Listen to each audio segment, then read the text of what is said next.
നിന്നെ കാണാൻ നെഞ്ചിൽ ചേർക്കാൻ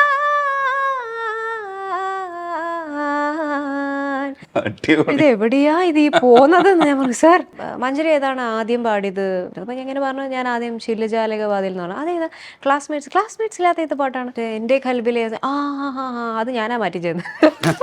ഈ മെല്ലെ ഒന്ന് കിളിങ്ങിയോ കൈവളകൾ അറിയാതെ അപ്പൊ അത്രയും സോഫ്റ്റ് ആയിട്ടാണ് അവള് ഈ തിരശീല ഞുറിയിട്ടത്. ഒരു ചിരി കണ്ടാൽ കണി കണ്ടാൽ അത് മതി. അന്ന് ടി വി കണ്ട വിഷ്വൽസ് എനിക്ക് ഇന്നും ഓർമ്മയുണ്ട്.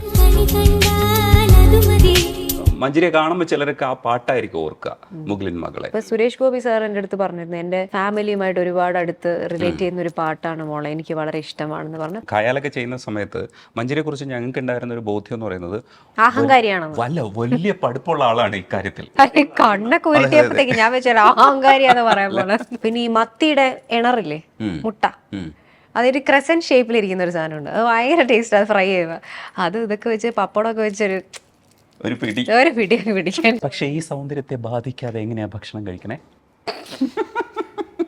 ഒരു 10-15 മിനിറ്റ് പോലും ഞാൻ ഒറ്റയ്ക്കാണെങ്കിൽ എനിക്ക് എന്തെങ്കിലും സംസാരിച്ചുകൊണ്ടിരിക്കണം. ഇങ്ങനെ തീരെ എനിക്ക് മിണ്ടായിരിക്കാൻ പറ്റില്ല. ആറ്റിൻകരയോരത്തെ ചാറ്റൽ മഴ ചോദിച്ചു കാറ്റേ കാറ്റേ വരുമോ. മഞ്ജരിയാണ് നമുക്കിപ്പോൾ ഉള്ളത്. ഹായ് മഞ്ജരി. ഞാൻ അവസാനം കാണുമ്പോൾ ശരത് സാർ ഒരു പാട്ടിന് വേണ്ടി കഷ്ടപ്പെടുത്തിക്കൊണ്ടിരിക്കുകയായിരുന്നു. അപ്പൊ ഞാൻ ഇടയ്ക്ക് തമാശയ്ക്ക് പോയിട്ട് ചോദിച്ചു, അല്ല ഇത്രയും കഷ്ടപ്പെടുത്തണോ? അത് കഴിഞ്ഞപ്പോ സംഭവിച്ചത് എന്താണെന്ന് അറിയാമോ? സാറിന് ഓക്കെ ആയി. അപ്പൊ മഞ്ജരി പറഞ്ഞു ഒന്നുകൂടെ. ബാക്കി പോർഷൻസ് ഒക്കെ എടുത്തു, പക്ഷെ ഫസ്റ്റിലൊരു ശരിക്കും സാർ ഇങ്ങനെ നമുക്കൊരു പ്രോജക്റ്റ് ഉണ്ട് മഞ്ജരി ഇത് പാടണം എന്ന് പറഞ്ഞപ്പോൾ തന്നെ എനിക്ക് ഒരു അംഗീകാരമായിരുന്നു, പിന്നെ ഒരു ഭയം, ഇത് രണ്ടും ഉണ്ട്. അപ്പം ഇത് പാട്ട് കേൾക്കുന്നത് വരെ എനിക്കൊരു വെപ്രാളായിരുന്നു. സാർ ഒന്നത് പാടി കേൾപ്പിക്കുമോ എന്ന് പറഞ്ഞു. അപ്പം പാടി കേൾപ്പിച്ചപ്പോൾ ഞാൻ ഓക്കെ ശരി ഇതിപ്പോൾ എവിടെ നിന്ന് തുടങ്ങും ഈ പാട്ട്, ഇത് എവിടെയെങ്കിലും തുടങ്ങണ്ടേ, ഇത് അമ്മാതിരി കോംപ്ലിക്കേറ്റഡ് സാധനം ആകുമ്പോൾ ആദ്യം ഒരു ദിവസം ജസ്റ്റ് കേട്ടു, പിന്നീട് അത് പാടി പ്രിപ്പയർ ചെയ്തു. ഞാൻ അത് പ്രിപ്പയർ ചെയ്തിരുന്നു. അപ്പം എനിക്ക് കുറച്ച് സമയം കിട്ടി പ്രിപ്പയർ ചെയ്യാൻ. ആയിട്ടില്ല, അത് വരുന്നേ ഉള്ളൂ. അപ്പം അത് മനസ്സിലാവും കേട്ടോ കഷ്ടപ്പാടുണ്ടായിരുന്നു. അയ്യോ ശരിക്കും അങ്ങനെ കഷ്ടപ്പാടെന്ന് പറയാൻ പറ്റില്ല, കാരണം ഞാൻ എപ്പോഴും ഒരുപാട് ഇഷ്ടപ്പെടുന്ന ഒരു മ്യൂസിക് ഡയറക്ടറാണ് ശരത് സാർ. അപ്പോൾ സാറിൻ്റെ പാട്ടുകൾ എന്ന് പറയുന്നത് എപ്പോഴും ഒരു സിംഗറിന് ഒരു ചലഞ്ചാണ്. അപ്പോൾ നമ്മുടെ ലൈഫിൽ നമ്മൾ ചാലഞ്ചസ് ഏറ്റെടുക്കുക എന്നുള്ളൊരു ദൗത്യം ഉണ്ടല്ലോ. അപ്പോൾ എനിക്ക് ഇങ്ങനത്തെ ചാലഞ്ചസ് എനിക്കിഷ്ടമാണ്. അപ്പോൾ സാർ ഈ പാട്ട് പാടാൻ തന്നപ്പോഴേ എനിക്ക് അതിനോടൊരു ഇഷ്ടമുണ്ട്, ആ പാട്ടിനോട്. അപ്പം പല പല സഞ്ചാരങ്ങളാണ് ആ പാട്ടിലുള്ളത്. അത് ഒരു രാഗത്തിൽ സ്റ്റിക്ക് ഓൺ ചെയ്യുന്നില്ല, ഒരു റൂട്ടിൽ നിന്ന് പല പല പല പല സ്ഥലത്തേക്ക് പോയിട്ട് തിരിച്ചു വരുന്നൊരു പാട്ട്. അപ്പൊ ഞാൻ കേട്ടിട്ട് എന്റെ കിളി പോയി, ഇത് എന്താ ഇതൊക്കെ എപ്പോഴാ ചെയ്യണെന്നുള്ളത്. പക്ഷെ എന്താ പറയുക, സാറുടെ റെക്കോർഡിംഗ് എന്ന് പറഞ്ഞാൽ ഏറ്റവും സിംപ്ലസ്റ്റ് റെക്കോർഡിംഗ് ആണ്. നമ്മൾ വിചാരിക്കുന്നത് പോലെ ഇപ്പം നിങ്ങൾക്കറിയാം, അവിടെ വന്ന സമയത്ത് അറിയാം, ഇത്രയും കടുകട്ടി പാട്ട് കുറേ നമ്മൾ ഒരു 2-3 ദിവസമൊക്കെ എടുത്തിട്ടേ പാടാൻ പറ്റുള്ളൂ. അതൊരു മാക്സിമം പോയൊരു 1 hour അതിനകത്ത് അത് തീരും. അപ്പം സാറിന് ആ ഒരു കഴിവ്, ഒരു സിംഗറുടെ എത്ര പ്രാവശ്യം അവർ പാടിയാൽ അത് ശരിയാകും, അതെങ്ങനെ ആ ഒരു ടാലൻറ്റ് പുറത്ത് കൊണ്ടുവരാം എന്നുള്ളതൊക്കെ ഹീസ് എ ജീനിയസ്. ഒരു എന്താ പറയുക, സംഗീത കുലപതി, അതൊക്കെ ചെറിയ വാക്കായി സാറിന്. അപ്പം ഞാൻ എൻജോയ് ചെയ്തൊരു റെക്കോർഡിങ് സെഷനാണ്. പിന്നെ എനിക്കുള്ള ഒരൊറ്റ പ്രശ്നം, ശരത് സാർ ആകുമ്പം എനിക്ക് ചിരി വരും. സാർ എന്തെങ്കിലും ആക്കുമ്പോൾ എനിക്ക് ചിരി വരും, അല്ലെങ്കിൽ എന്തെങ്കിലും തമാശ പറയും.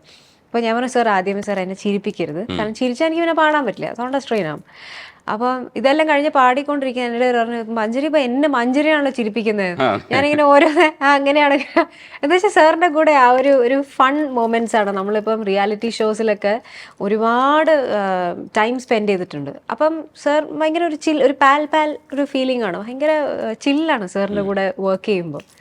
അപ്പം ഞാൻ ശരിക്കും ഒരുപാട് എൻജോയ് ചെയ്ത്. I am also waiting for that song. അത് എപ്പോഴാണ് പുറത്തിറങ്ങാന്ന് എനിക്കറിയില്ല, പക്ഷെ ഞാൻ വെയിറ്റ് ചെയ്യണം.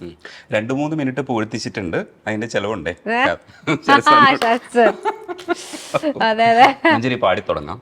എനിക്ക് ഒരുപാട് പാട്ട്, മുകിലൻ മകളൊക്കെ എല്ലാവരും സോക്കോൾഡ് പാട്ടുകളാണ്. പക്ഷെ എനിക്ക് ഈ മുറ്റത്തെ മുല്ലേ ചൊല്ലു ഇപ്പോഴും മനസ്സിനകത്ത് കിടക്കുന്ന പാട്ട്. ഇപ്പോൾ ആറ്റിൻകരയോരത്തും അത്തരം ഫാസ്റ്റ് ആയിട്ടുള്ള കാര്യങ്ങളൊക്കെ ഉണ്ട്. പക്ഷെ നമ്മളെന്തോ ചില കാലഘട്ടത്തിൽ നമ്മുടെ ഉള്ളിലേക്ക് കയറിപ്പോയി കഴിഞ്ഞാൽ പിന്നെ നമ്മൾ നൊസ്റ്റാൾജി ആയിട്ട് ഇത് കൊണ്ടു നടക്കും. അങ്ങനത്തെ പാട്ടാണ്, അത് പാടി തുടങ്ങാം നമുക്ക്. ക്രിട്ടിക്സ് അവാർഡ് കിട്ടിയ പാട്ടാണ്. അതെ, വിമർശകർ തന്നെ കൊടുത്ത അവാർഡാണ്. മുറ്റത്തെ മുല്ലേ ചൊല്ല് കാലത്തെ നിന്നെ കാണാൻ വന്നെത്തും തമ്പ്രാൻ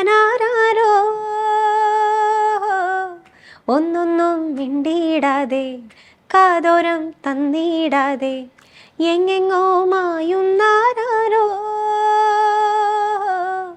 പേരില്ലേ നാളില്ലേ എന്താണെന്നേ ഏതാണെന്നേ എന്തെന്നോ ഏതെന്നോ മിണ്ടാനൊന്നും നിന്നേയില്ലെന്നോ. ഓ ശരത്തേട്ടൻ വന്നപ്പോൾ ഞാൻ ചോദിച്ചു, എനിക്ക് ആദ്യം അറിയില്ലായിരുന്നു ഈ ആരാണ് ഇതിനകത്ത് വരുന്നതെന്നുള്ളത്. പിന്നെ കാറ്റാണെന്നും മായാവിയാണെന്നൊക്കെ ഉള്ളത് നമ്മുടെ ശരത് വയലാർ ശരത് ശരത്ത്. ചന്ദ്രൻ. ആ അപ്പം അല്ലെങ്കിൽ ആൾക്കാർ വിചാരിക്കും ശരത് സാർ അല്ലല്ല. അപ്പോൾ ഈ കാറ്റാണ് അതിൻ്റെ കഥാപാത്രമാണെന്നും ഈ മായാവിയാണ്, അതുകൊണ്ട് കാറ്റിനെ ഉപയോഗിച്ചിട്ടാണ് ഈ പാട്ട് എഴുതിയിരിക്കണം എന്നുള്ളതും പിന്നീടാണ് എനിക്ക് മനസ്സിലായത്. അപ്പോൾ ഒന്നുകൂടെ അത് കേട്ട് നോക്കി. അപ്പോൾ അർത്ഥം കുറച്ചുകൂടെ ഉള്ളിലേക്ക് വരുമ്പോൾ ഉണ്ടല്ലോ നമ്മുടെ ഇതൊക്കെ മാറും. അതേപോലെ തന്നെയാണ് അലക്സ് പോളിന്റെ പാട്ടുകൾ ഒക്കെ ഭയങ്കര പോപ്പുലർ ആയിരുന്നു. പല പാട്ടുകളും ഒരുപക്ഷെ ഇന്നും എക്സിസ്റ്റ് ചെയ്യുന്ന പാട്ടുകളാണ്. ക്ലാസ്മേറ്റ്സ് ഹിറ്റാവുമ്പോഴും ഈ പാട്ടിന് മറ്റൊരു വിധിയായിരുന്നിട്ട് കൂടി ആ പാട്ട് ഇപ്പോഴും എക്സിസ്റ്റ് ചെയ്യുന്നുണ്ടെന്നുള്ളതാണ്. അത് ഭയങ്കര ഒരു സംഭവമല്ലേ, ചില്ലുജാലകവാതിൽ. അത് കാരണം ഞാനിപ്പോൾ റീസെൻ്റ്ലി ഷോസ് എവിടെ എപ്പോൾ പോയാലും റിക്വസ്റ്റ് വരുന്ന ഒരു പാട്ടാണ് ചില്ലുജാലകം. ഞാൻ അതിശയിച്ചു പോയിട്ടുണ്ട്. കാരണം അത് അങ്ങനെ ഒരു അത്ര പോപ്പുലർ ആയിട്ടില്ല എന്ന് ഞാൻ വിചാരിക്കുന്നത്. പക്ഷെ ആ പാട്ട് ഒരുപാട് പേര് കേൾക്കുന്നതാണ്, അവർക്ക് ഇഷ്ടമാണ്. എൻ്റെ കൂടെ വർക്ക് ചെയ്യുന്നവരൊക്കെ പറഞ്ഞിട്ട് ഇത് ആ കാലത്തുള്ള നിങ്ങൾക്ക് ഇത്രയും പ്രായം ഉണ്ടോ എന്നൊക്കെ എന്നോട് ചോദിക്കും. ഞാൻ പറഞ്ഞു പ്രായമുണ്ട്, കണ്ടാൽ തോന്നുന്നില്ല. അപ്പോൾ ഈ പാട്ട് ഇപ്പോൾ റീസെൻ്റ്ലി ഞാനൊരു ഷോന് പറഞ്ഞു ചില്ലുജാലകവാതിൽ പാടാതെ പോകരുത് എന്നൊക്കെ പറഞ്ഞു. അങ്ങനെ അത് പാടി. അപ്പം ആ പാട്ടിന് അത്രയും ഇമ്പോർട്ടൻസ് ഉണ്ടെന്നുള്ളത് ശരിക്കും നമ്മുടെ ശ്രോതാക്കൾ ഇങ്ങനെ റിക്വസ്റ്റ് ചെയ്യുമ്പോഴാണ് അറിയുന്നത്. ഇൻസ്റ്റയിൽ നിലനിൽക്കാൻ സാധ്യതയുള്ള ചില പാട്ടുകളെ കുറിച്ച് നമ്മൾ ഡിസ്കസ് ചെയ്യാറുണ്ട്. ഇപ്പം ഔസേപ്പച്ചൻ സാറിന്റെ ഒരുപാട് പാട്ടുകളുള്ളപ്പോഴും അഴലിന്റെ ആഴങ്ങളിലാണ് അത് ഇപ്പോഴും എക്സിസ്റ്റ് ചെയ്യുന്നത്. നമ്മൾ പറയുന്നത് ഇൻസ്റ്റാ പാട്ടായിട്ട് സൂപ്പർ ഹിറ്റ് ആയിട്ട് നിൽക്കുന്ന പാട്ടാണ്. അതേപോലെ ഇതിന് കയറി വരാനുള്ള കപ്പാസിറ്റി ഉണ്ടെന്ന് നമുക്ക് തോന്നാറുണ്ട്. ഇതൊക്കെ നമ്മുടെ ചില വിചാരങ്ങളാണ്. ഇതിനകത്തൊരു അർത്ഥമോ ഉണ്ടാവുന്നില്ല. ഇതെപ്പോഴാണ് പോപ്പുലർ ആവുന്നത് പറയാൻ പറ്റില്ല. പക്ഷെ എന്തുകൊണ്ടായിരിക്കാം എന്ന് ഇടയ്ക്കെങ്കിലും ആലോചിച്ചിട്ടുണ്ടോ മഞ്ജരി? ഇത് എന്തുകൊണ്ടായിരിക്കും ആൾക്കാർ ഇങ്ങനെ അപ്രീഷിയേറ്റ് ചെയ്യുന്നത്? ഇപ്പൊ ഞാൻ തന്നെ 2 ഇന്റർവ്യൂവിലും എടുത്തു പറഞ്ഞൊരു പാട്ടാണ്. അതാണ് ഞാൻ പറയുന്നത്, എനിക്കത് ഇപ്പോഴും അറിയില്ല. അത് കാരണം അത് ഒന്നുമില്ല, അതിനകത്തൊന്നും ചെയ്തിട്ടില്ല. ഞാനാണെങ്കിൽ അത് നമ്മൾ രാത്രിയിലാണ് റെക്കോർഡ് ചെയ്യുന്നത് സ്റ്റുഡിയോയിൽ. അപ്പോൾ അതിനൊരു ശ്രുതിയും ഒരു ക്ലിക്കും മാത്രം ഇട്ടിട്ട് പാടിയതാണ് ഞാൻ. ബാക്കിയൊക്കെ അതിന് ശേഷം അവർ മ്യൂസിക് ചെയ്തതാണ്. അപ്പോൾ എനിക്കിപ്പോഴും അത് വളരെ അതിശയമുള്ളൊരു കാര്യമാണ്. ഞാൻ ആ പാട്ട് ഇറങ്ങിയ സമയത്ത് ഞാൻ പറഞ്ഞിരുന്നല്ലോ, ഏത് ഇൻ്റർവ്യൂസിലൊക്കെ ഞാൻ പറയാണ്, എനിക്ക് വിഷമം ഉണ്ടായെന്ന് വെച്ചാൽ എൻ്റെ കൽബിലെയായിരുന്നു അവിടെ അവർ സിനിമയിലെടുത്തത്. അപ്പോൾ ഇത് ഞാനൊരു തുടക്കക്കാരിയായിട്ട് വരുന്ന സമയമാണ്. അപ്പോൾ ആ സമയത്ത് നമ്മൾ നമ്മൾ പാടിയ പാട്ടുകൾ സിനിമയിൽ വരും. അപ്പം അങ്ങനെ പാടിയൊരു പാട്ടാണ് ഇത്. അപ്പം ഇവരൊക്കെ അഭിനയിക്കുന്നുണ്ടെന്നൊക്കെ അറിയാം. അപ്പം സിറ്റുവേഷൻ ഇതാണെന്നൊക്കെ എല്ലാവരും ഇതെല്ലാം പാടിക്കഴിഞ്ഞപ്പോൾ പാട്ടുണ്ടാവില്ല എന്ന് പറഞ്ഞപ്പം ഭയങ്കര വിഷമായിരുന്നു. പക്ഷെ അത് ആ പാട്ട് വളരെയധികം ശ്രദ്ധിക്കപ്പെട്ടു എന്നുള്ളതാണ്.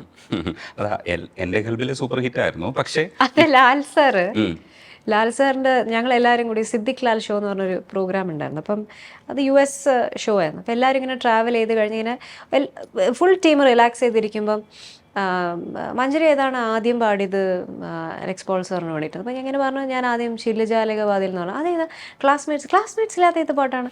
അപ്പം മറ്റേ എൻ്റെ കൽബിലെ അത് ഞാനാ മാറ്റി ചെയ്യുന്നത്.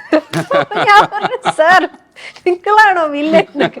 അപ്പോൾ പറഞ്ഞു അല്ലല്ല, അത് നല്ല പാട്ടാണ്. പക്ഷെ അതുകൊണ്ടാണ് അത് കാസറ്റിൽ വെച്ചത്. പക്ഷെ നമ്മുടെ ആ സിറ്റുവേഷൻ ഡിമാൻഡ് ചെയ്യുന്നത് ഇതൊരു പാത്തോസ് സൈഡിലേക്ക് പോകുന്നത്, കുറച്ചുകൂടി പെപ്പി ആയിട്ടുള്ള ഒരു സാധനമാണ് വേണ്ടിയിരുന്നത്. അത് ശരിയായിരുന്നു. പക്ഷെ ഈ പാട്ട് ഉൾപ്പെടുത്തിയതും ശരിയായിരുന്നു. കാരണം ഈ അടുത്ത് ഞാൻ പറയില്ലേ, ശരത്തേട്ടനെ കണ്ട സമയത്ത് ഈ മെല്ലെ ഒന്ന് കിളിങ്ങിയോ കൈവളകൾ അറിയാതെ, അപ്പൊ അത്രയും സോഫ്റ്റ് ആയിട്ടാണ് അവള് ഈ തിരശീല ഞുറിയിട്ടത്. അപ്പം ഞുറിയിട്ട എന്തിനാണെന്നൊക്കെ നമ്മൾ തമാശക്ക് പിന്നീടൊക്കെ ചോദിക്കും. എങ്കിലും ഈ ഞുറി ഇടുന്ന ഒരു പ്രോസസ്സ് വളരെ പതിയാണ് അവൾ ചെയ്തത്. അപ്പോൾ ഈ ചെറുതായിട്ട് കൈവള കിളിങ്ങിയോ എന്ന് ചോദിക്കുന്ന ഒരു ഭയങ്കര സോഫ്റ്റ് ആയിട്ടുള്ള ഒരു വിഷ്വലാണ് ഇത്. ഇത്തരം വിഷ്വൽസ് നമ്മൾ അന്ന് കണ്ടില്ല. ലിറിക്സ് എഴുതുന്നവരെ ഞാൻ വളരെ അത്ഭുതത്തോടെയാണ് ഞാൻ അവരെ നോക്കിക്കാണുന്നത്. കാരണം അവരെങ്ങനെയാണ് എഴുതുന്നതെന്ന് എനിക്ക് പലപ്പോഴും മനസ്സിലാവാറില്ല. ഒരു സിറ്റുവേഷൻ പറയുമ്പോൾ ഒരു മീറ്ററിനകത്ത് ഒരു പാട്ട് എഴുതുക എന്ന് പറയുന്നത് അത്ര എളുപ്പമല്ലല്ലോ. നമ്മൾ പൊതുവെ സംഗീതം മാത്രമേ ചിന്തിക്കുന്നുള്ളൂ. പക്ഷേ ഈ സാഹിത്യം ചിലത് ആലോചിക്കുമ്പോഴാണ് ഇതെങ്ങനെയാണ് ആ കഥയോട് യോജിക്കുകയും വേണം ആ പാട്ട് എഴുതുമ്പോൾ. അപ്പോൾ ഭയങ്കര അത്ഭുതമാണത്. അത്തരത്തില് നല്ല നല്ല വരികളാണ് ഞാൻ പാടിയതെല്ലാം. അതെ അതെ. ഈ കൈതപ്രം സാറിന്റെ എന്റെ കണ്ണന് കറുപ്പ് നിറം, അപ്പൊ കാളിന്തിയിൽ കുളിച്ചതിനാലാണോ കാളിയനെ കൊന്നതിനാലാണോ, എന്നാൽ ഈ ശ്യാമരാധ പിടിച്ച് ഉമ്മ വെച്ചതുകൊണ്ടാണോ എന്നും ചോദിക്കുന്ന ഒരു സാധനമുണ്ട്. അവിടെ എത്തുമ്പോ റേഞ്ച് മാറുകയാണ്. അത് ഏതാണെന്ന് സംശയിക്കുന്ന ആ പാട്ടൊന്ന് കേൾക്കാം നമുക്ക്. കാളിന്തിയിൽ കുളിച്ചതിനാലോ കാളിയനെ കൊന്നതിനാലോ ശ്യാമരാധേ ചൊല്ലു നിൻ ചുടുചുംബനമേറ്റതിനാലോ എന്തേ കണ്ണന് കറുപ്പ് നിറം. ഇത് ഭയങ്കര രസമുള്ള തോട്ടാണ്. കണ്ണൻ എന്തുകൊണ്ടാ കറുപ്പ് നിറമായെന്നുള്ളൊരു തോട്ട്. പിന്നെ ഗുരുവായൂർ കണ്ണൻ, അതെ. അത് ഫുൾ അതുപോലെയാണ് ആ ലൈൻസ് പോയി. കുറൂരമ്മ പണ്ട് എന്നെ കലത്തിൽ അടച്ചത് കൊണ്ടാണോ? ചില സമയത്ത് ചില പാട്ടുകൾ നമ്മൾ ലൈവ് കേൾക്കുമ്പോൾ നമ്മുടെ മനസ്സിനകത്ത് തോന്നുന്നൊരു സന്തോഷമുണ്ട് കേട്ടോ. അത് വേറൊരു സാധനമാണ്. കാരണം ഈ ഗായിക തന്നെ ആ കാസറ്റിൽ പാടിയപ്പോൾ നമ്മൾ ഒരുപാട് പ്രാവശ്യം റീവൈൻഡ് അടിച്ച് കേട്ടിട്ടുണ്ടാവും. ഈ കാലഘട്ടത്തിൽ ജസ്റ്റ് ഒന്ന് ക്ലിക്ക് ചെയ്താൽ മതി. പക്ഷെ അന്ന് നമ്മൾ റീവൈൻഡ് അടിച്ച് കേൾക്കണമായിരുന്നു. അന്ന് അത് അങ്ങനെ കേട്ടത് അത് നമ്മുടെ മുമ്പിലിരുന്ന് ഇപ്പൊ മഞ്ജരി അത് വന്ന് പാടുമ്പോൾ ഉണ്ടല്ലോ, നിങ്ങൾ അനുഭവിക്കാത്തൊരു സുഖം നമ്മൾ അനുഭവിക്കും. വേറൊരു രസമാണ്. ഈ പാട്ടുകളെ കുറിച്ച് പറയുമ്പോൾ മുകിലിൻ മകൾക്കൊരു സ്പെഷ്യാലിറ്റി ഉണ്ട്. അത് എനിക്ക് തോന്നുന്നു മഞ്ജരി ഉള്ളിടത്തോളം കാലം, അല്ലെങ്കിൽ ഈ പാട്ടുകൾ ഉള്ളിടത്തോളം കാലം മഞ്ജരിയുടെ പേരിൽ എപ്പോഴും ചേർത്ത് പറയാൻ സാധ്യതയുള്ള, എനിക്ക് ഒരു പക്ഷേ മഞ്ജരിയെ കാണുമ്പോൾ ചിലരൊക്കെ ആ പാട്ടായിരിക്കും ഓർക്കുക, മുകിലിൻ മകളെ. അത് തന്നൊരു ഹൈപ്പുണ്ട്. പക്ഷെ ഇതിപ്പോ ഈ പറഞ്ഞ പോലെ ആ സമയത്ത് ആ ഹൈപ്പ് ഇല്ലായിരുന്നു. ആ സമയത്ത് അതൊരു വെറും ഒരു അവാർഡ് സോങ് മാത്രമായിരുന്നു. അത് അങ്ങനെ ഒരു കമേഴ്ഷ്യൽ വാല്യൂ ഒന്നും ആ പാട്ടിന് ഇല്ലായിരുന്നു. പക്ഷെ ഒരുപാട് ഈ എന്താ പറയാ, മനസ്സിലൊരു നൊമ്പരമൊക്കെ ഉള്ള ആൾക്കാരുണ്ടല്ലോ, അവരത് ഏറ്റെടുക്കുന്ന ഒരു ഗാനമായിരുന്നു. ഇപ്പൊ സുരേഷ് ഗോപി സാർ എൻ്റെ അടുത്ത് പറഞ്ഞിരുന്നു, എൻ്റെ ഫാമിലിയുമായിട്ട് ഒരുപാട് അടുത്ത് റിലേറ്റ് ചെയ്യുന്ന ഒരു പാട്ടാണ് മോളെ, എനിക്ക് വളരെ ഇഷ്ടമാണെന്ന് പറഞ്ഞു. അപ്പോൾ അതൊക്കെ നമുക്ക് കിട്ടുന്ന ഓരോ സന്തോഷങ്ങളാണ്. അവരത് ആ ഒരു പാട്ട് അവരുടെ ഹൃദയത്തോട് ചേർത്ത് വെക്കുന്നു എന്ന് കേൾക്കുമ്പോൾ ഉള്ളൊരു സന്തോഷം. ഇതിപ്പോൾ കോമ്പറ്റീഷൻസിന് ഒരുപാട് കുട്ടികളെടുത്ത് പാടിയതിന് ശേഷമാണ് കുറേ കൂടുതൽ ഈ പാട്ട് പോപ്പുലർ ആയത്. ആ സമയത്ത് കോമ്പോസിഷൻ സമയത്ത് രമേശ് നായർ സാറ് അധികം പാട്ട് ചെയ്തിട്ടില്ല മനുഷ്യൻ. പക്ഷേ ചെയ്ത പാട്ടുകളൊക്കെ നമ്മൾ ടോപ്പ് വെച്ചേക്കുന്നതാണ്. അപ്പോൾ എൻ്റെ ഇഷ്ടപ്പെട്ട പാട്ട്, ഏറ്റവും നല്ല പാട്ട് പാടാൻ പറഞ്ഞാൽ എനിക്ക് ഗസലിലെ പാട്ട്, ഹരിഹരൻ സാർ പാടിയ പാട്ടല്ലേ, അത് ആണ് ഏറ്റവും ടോപ്പ്. പറയാൻ മറന്ന വൈഭവങ്ങൾ. സെക്കൻഡ് ചോദിച്ചാലും ചിലപ്പോൾ രമേശ് നാരായൺ സാറിൻ്റെ പാട്ട്, പൊന്നുഷസ് എന്നും പോലെയുള്ള പാട്ട് ഞാൻ സെലക്ട് ചെയ്യും. എന്ന് വെച്ചാൽ കണ്ണു അടച്ച് ചെയ്യുന്ന ഒരു പ്രോസസ്സാണ് ഇത്. എന്ന് വെച്ചാൽ നമ്മൾ ചില സമയത്ത് നമ്മുടെ മെമ്മറി ഇങ്ങനെയൊക്കെയാണ് വർക്ക് ചെയ്യുന്നത്. ഇത് പറയുമ്പോൾ ബാക്കിയുള്ളൊരു പാട്ട് എനിക്ക് ഇഷ്ടമല്ല എന്നല്ല, എല്ലാ പാട്ടും ഭയങ്കര ഹൃദയത്തിൽ കൊണ്ട് നടക്കുന്ന ആളാണ്. പക്ഷേ ഈ ചില സമയത്ത് ഇതാണ്, അന്ന് ആ കോമ്പോസിഷൻ ചെയ്യുന്ന സമയത്തൊക്കെ മഞ്ജരിയുടെ ഫീൽ എന്തായിരുന്നു എന്ന് എനിക്കറിയില്ല. അത് ഓർത്തെടുക്കാൻ പറ്റുന്നുണ്ടെങ്കിൽ ഒന്ന് പറയുമോ? എനിക്കിപ്പോഴും ഓർമ്മയുണ്ട്, ഞാൻ ആ പാട്ട് പാടാൻ വിളിച്ച സമയത്ത് ഇത് ഏകദേശം ഒരു രാത്രി ഒരു 7 മണിക്ക് വേറൊരു പാട്ട് നടന്നുകൊണ്ടിരിക്കുകയുണ്ടല്ലോ. അപ്പോൾ ഞാൻ പുറത്ത് വെയിറ്റ് ചെയ്യാം. ട്രിവാൻഡ്രത്തെ SS ഡിജിറ്റൽ എന്ന് പറഞ്ഞൊരു സ്റ്റുഡിയോ ഉണ്ട്. അവിടെയായിരുന്നു ഒട്ടുമിക്ക സിനിമ വർക്കുകൾ നടക്കുന്നത്. അപ്പോൾ അവിടെ ഇങ്ങനെ പുറത്ത് ഇങ്ങനെ വെയിറ്റ് ചെയ്യുമ്പോൾ ഉള്ളിൽ ചാഞ്ചാടിയാട് എടുത്തോണ്ടിരിക്കുക പാട്ട്. അപ്പോൾ ഞാനിങ്ങനെ അത് കേട്ടപ്പോൾ ഞാൻ ചോദിച്ചു, എന്തൊരു നല്ല പാട്ടല്ലേ, പക്ഷേ ഇത് പാടാൻ കിട്ടിയിരുന്നെങ്കിലല്ലേ. അന്ന് ഞാൻ 17-18 ആ പ്രായം. അപ്പോൾ അത് കഴിഞ്ഞ് ഓക്കെ അപ്പോൾ സാർ വിളിക്കുന്നു എന്ന് പറഞ്ഞാൽ അകത്ത് ചെന്നു. അടുത്ത പാട്ട് റെഡി, സാർ ഹാർമോണിയൊക്കെ വെച്ച് ഇങ്ങനെ. അപ്പം ഇതൊക്കെ വായിച്ചു സാർ. മുകിലേൻ മകളെ പൊഴിയും കനവേ വിണ്ണിൽ നിന്നും മണ്ണിൽ വീണ ജന്മനൊമ്പരമേ. ഓക്കെ, എഴുതി ട്യൂൺ പറയാം. നിന്നെ കാണാൻ നെഞ്ചിൽ ചേർക്കാൻ അമ്മ കൊതിപ്പൂ വിണ്ണിന്മേലേ മുകിലിൻ മകളെ. ഞാൻ ഇത് എവിടെയാ ഇത് ഈ പോന്നതെന്ന് ഞാൻ പറഞ്ഞു, സാർ ഞാനൊന്ന് എഴുതിയെടുത്തോട്ടെ. അപ്പം നോട്ടേറ്റ് ചെയ്തു. ഞാൻ മൊത്തം നോട്ടേറ്റ് ചെയ്ത് കഴിഞ്ഞപ്പോഴും ഞാനിങ്ങനെ ആലോചിക്കുക, എന്നാലും നോട്ടേറ്റ് ചെയ്തു ഇതെങ്ങനെ പാടുക എന്നാലും. അപ്പം ഒന്നും പേടിക്കണ്ട, റെഡി, പഠിച്ചല്ലോ, ട്യൂൺ പഠിച്ചല്ലോ പറഞ്ഞു. പഠിച്ചു സാർ പറഞ്ഞു. പോയി, ഇതൊരു അശരീരിയാന്ന് പറഞ്ഞു. ഞാൻ അശരീരി എന്താണെന്ന് അറിയില്ല. ആകെപ്പാടെ ഈ രാമായണത്തിലൊക്കെ ഈ വൈകിട്ട് എന്നൊക്കെ പറഞ്ഞിട്ട് എന്താണ് മറ്റേ കംസൻ ഇവരെ കല്യാണം കഴിഞ്ഞാൽ പറയുന്നില്ലേ, 7ാമത്തെ കുട്ടി 8ാമത്തെ കുട്ടി നിന്നെ വധിക്കും എന്ന് പറയുന്നത്, അതൊക്കെയാണ് അശരീരി ഓർമ്മയുള്ളത്. അപ്പം അതൊരു മെയിൽ ശബ്ദമല്ലേ. അപ്പം ആ ഒരു ടെക്സ്ചർ, അപ്പം അതുപോലെ ആ ഒരു സമയത്ത് ഞാൻ പാടി. എനിക്ക് ബാക്കി ക്രെഡിറ്റ് മുഴുവൻ സാർക്കാണ്. കാരണം നമുക്ക് ഫീല് പറഞ്ഞു തരുന്നതും അപ്പം മുഴുവൻ സാർ എന്നെ ഗൈഡ് ചെയ്തു ത്രൂ ഔട്ട് ദ റെക്കോർഡിങ്. അല്ലെങ്കിൽ ഒരിക്കലും അത് ഇത്രയും പോസിബിൾ ആവില്ലായിരുന്നു, ഇത്രയും സക്സസ്ഫുൾ ആവില്ലായിരുന്നു റെക്കോർഡിങ്. അത് കുറേ പേര് പറഞ്ഞത് മുറിച്ച് പാടി, പക്ഷെ മുറിച്ച് പാടിയതല്ല. അത് ആക്ച്വലി സാർ പ്രോപ്പറായിട്ട് പല്ലവി പഠിപ്പിച്ചു തന്ന് അങ്ങനെ ഓരോ സെഗ്മെൻ്റായിട്ട് നമ്മൾ ചെയ്തതാണ്. പിന്നെ അത് എന്ന് വെച്ചാൽ ഫസ്റ്റ് മനസ്സിലാക്കി എടുക്കാൻ വേണ്ടിയിട്ടുള്ളൊരു ബുദ്ധിമുട്ടുണ്ടായിരുന്നു. പാട്ട് മനസ്സിലാക്കി പിന്നെ കുഴപ്പമില്ല. കാരണം ഞാൻ ആ ഒരു സമയത്ത് ഒരു തുടക്കക്കാരിയ കൊച്ചു കുട്ടിയാണ്. ആ ഇങ്ങനത്തെ ഒരു കോമ്പസിഷൻ തലയിൽ കയറാൻ കുറച്ച് പാടെടുക്കും. പക്ഷെ അത് എൻ്റെ ജീവിതത്തിൽ ഒരു വലിയൊരു വഴിത്തിരിവായി മാറി. പക്ഷെ അപ്പോഴും ചെറിയ പ്രായത്തിലെ ബാൻഡിലൊക്കെ വന്നിട്ടുണ്ടായിരുന്നില്ലേ? അത് ഞാൻ സ്കൂളിൽ പഠിക്കുന്ന സമയത്ത് ആ ഒരു ബാൻഡ് പെർഫോം ചെയ്യാൻ വന്ന സമയത്ത് എന്നെ അവർ പിടിച്ച് സ്റ്റേജ് കയറ്റിയതാണ്. അല്ലാണ്ട് എനിക്ക് റിഹേഴ്സലൊന്നും ഇല്ല. എനിക്ക് ഭയങ്കര ഉഴപ്പായിരുന്നു പണ്ട്. തീരെ പാടാൻ വിളിച്ചാൽ തിരിഞ്ഞു ഓടുന്ന പാർട്ടിയാണ് ഞാൻ. അപ്പോൾ ഇത് മസ്കറ്റിൽ എൻ്റെ അമ്മയാണെങ്കിൽ പാട്ട് എവിടെ മത്സരം എവിടെ എന്ത് മൈക്ക് കണ്ട് എന്നെ അവിടെ പിടിച്ച് നിർത്തും. ഒരു മോളിലൊരു സൈഡിലൊരു മൈക്ക് ഉണ്ടെങ്കിൽ അവിടെ ഞാൻ നിന്നിരിക്കും, പാടിയിരിക്കും. അതുപോലെ ഈ ബാൻഡ് അവിടെ പെർഫോം ചെയ്യാൻ വന്ന സമയത്ത് ശിവ എന്ന് പറഞ്ഞൊരു ബാൻഡ് മസ്കറ്റിൽ പെർഫോം ചെയ്യാൻ വന്ന സമയത്ത് രാത്രി ഭയങ്കര കാർണിവലാണ്, ഭയങ്കര തണുപ്പ്. അപ്പോൾ ഞാൻ സ്വെറ്ററൊക്കെ ഇട്ട് ഞാൻ പതുക്കെ ഇപ്പം എന്നെ വിളിക്കുന്ന എനിക്കൊരു ഫീലിംഗ് വന്നു. ഞാൻ വേഗം പുതപ്പൊക്കെ ഇട്ട് കിടന്നുറങ്ങി, അമ്മയുടെ മടിയിൽ കിടന്നു. ഞാൻ കുറച്ച് കഴിഞ്ഞപ്പോൾ അപ്പത്തേക്ക് ഇവർക്കൊക്കെ മനസ്സിലായി ഇത് അഭിനയാന്ന് പറയാം. എന്നെ പൊക്കിയെടുത്ത് നേരെ സ്റ്റേജിൽ കൊണ്ട് നിർത്തിയിട്ട് പാടാന്നൊക്കെ പറഞ്ഞു. അപ്പം ഞാൻ അന്ന് പാടി അപ്പം ഹിറ്റ് പാട്ടായിരുന്നു. ആവാരാ ഭവരെ ജോ ഹൊല്ലേ ഹൊല്ലേ ഗായേ ഫൂലോ കെ ദല്ലേ ഹവായേ സർസരായേ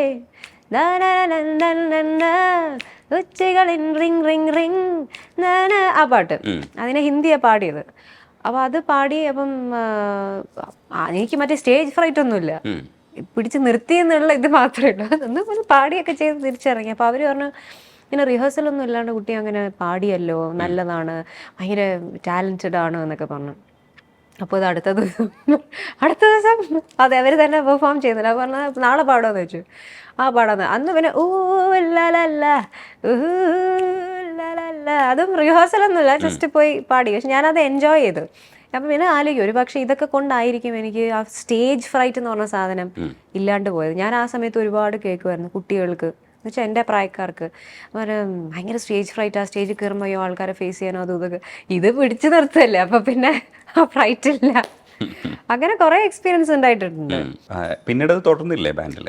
ഇല്ല, അത് ഞാനൊന്ന് കൊച്ചുകുട്ടിയെ, ഞാൻ 8th കൊണ്ട് പഠിക്കുക ആ സമയത്ത് മസ്കറ്റില്. അപ്പൊ ഇവര് വന്നപ്പോ ഞാൻ അതിൽ പെർഫോം ചെയ്തു പോയി. അവര് പോയി. പിന്നെ മസ്കറ്റിൽ തന്നെ പഠിക്കുക. കുട്ടിയല്ലേ, എനിക്ക് എത്ര 14 വയസ്സ് കാണും.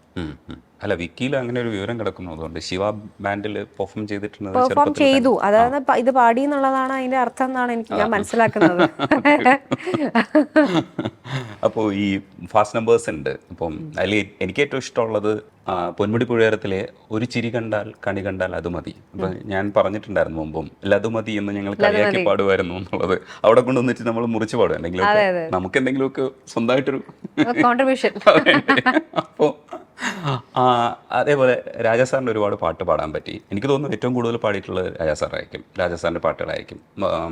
ഈ മൊഴിമാറ്റവും കൂടെ നോക്കുമ്പോൾ കൂടുതൽ കിടക്കുന്നത് രാജാ സാറിൻ്റെ, പിന്നെ അലക്സ് പോൾ സെക്കൻഡ്. രാജാ സാറിന് ഞാനൊരു 53 പാട്ട് പാടിയിട്ടുണ്ട്. അതിനുശേഷം അലക്സ് പോൾ സാറിനാണ് ഏറ്റവും കൂടുതൽ പാടിയിരിക്കുന്നത്. അപ്പോൾ രാജാ സാറിൻ്റെ പാട്ടുകൾ പാടാൻ പറ്റുക എന്ന് പറയുന്നത് ഒരു ഭാഗ്യമുള്ള കാര്യമാണ്. കാരണം പ്രത്യേകിച്ചും ഈ തലമുറയിൽ വന്ന് നിൽക്കുന്നവർക്ക് അത് കിട്ടുക എന്നൊക്കെ പറയുന്നത് ഭയങ്കര പാടാണ്.